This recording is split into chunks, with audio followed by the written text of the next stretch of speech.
Nearly 2,400 buildings damaged or destroyed, 9 dead, 55 injuries, lava thrown as much as 11 kilometers or 6.84 miles away, causing many large craters to form where they landed, and a wide region covered in a layer of ash.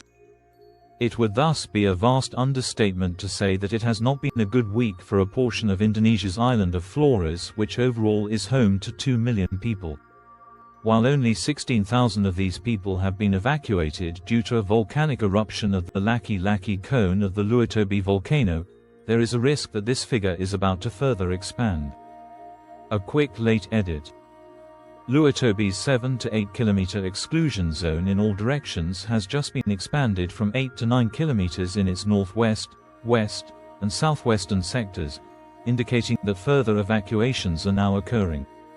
During the last 48 hours, multiple eruption types were observed at the Laki-laki cone, the most interesting and unusual of which began at 9 p.m. local time on November 7.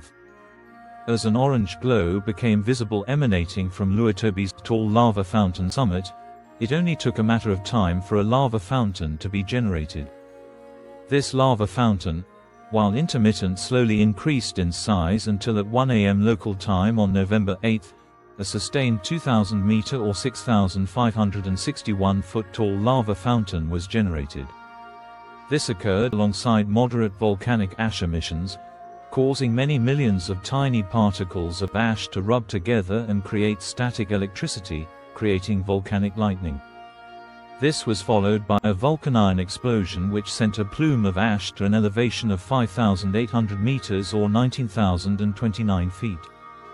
Across the next 13 hours, 6 additional vulcanian eruptions occurred, and the plumes they produced slowly got taller and taller over time, largely occurring in pairs separated by less than 45 minutes.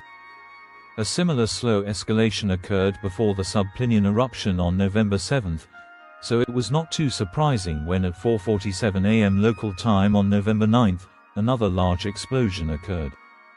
This generated additional pyroclastic flows, but most notably sent a plume of ash rapidly upwards to an altitude of 50,000 feet or 4,572 meters.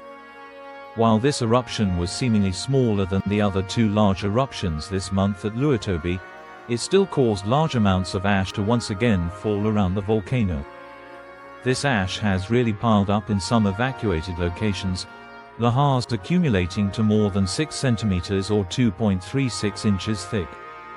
Because of this, there is now a threat of damaging lahars, aka volcanic mudflows, around the volcano when the next heavy rain event occurs, with this hazard being most likely to affect existing drainages around its edifice.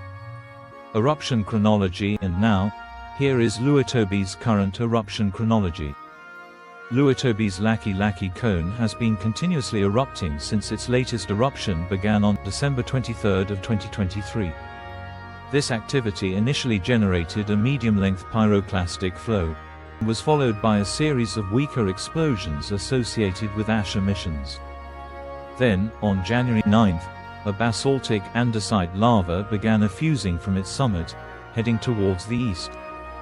This flow would advance 4.25 kilometers downslope, before coming to a halt right before a pit excavated to temporarily stall its movement towards a town. Eruptive activity thereafter decreased in February, March, and April, but then started to slowly increase in May and June. This slow increase escalated on October 31, when a new batch of magma intruded underneath the Laki-laki cone.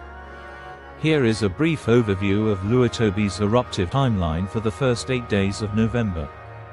Now, I want to remind everyone that the 10 active, not a cluster of activity or potentially active volcanoes spread across the island of Flores are not connected. Yes, it is true that this island has produced an unusual level of volcanic unrest this year, specifically at 4 of its volcanoes, but this is merely a statistical fluke which will happen given a long enough period of time. Something similar occurred when 3 of the Sangihe Islands' 4 volcanoes were erupting or at a raised alert level in May of this year. In both cases, this was just an expected statistical abnormality, with no actual deeper indications.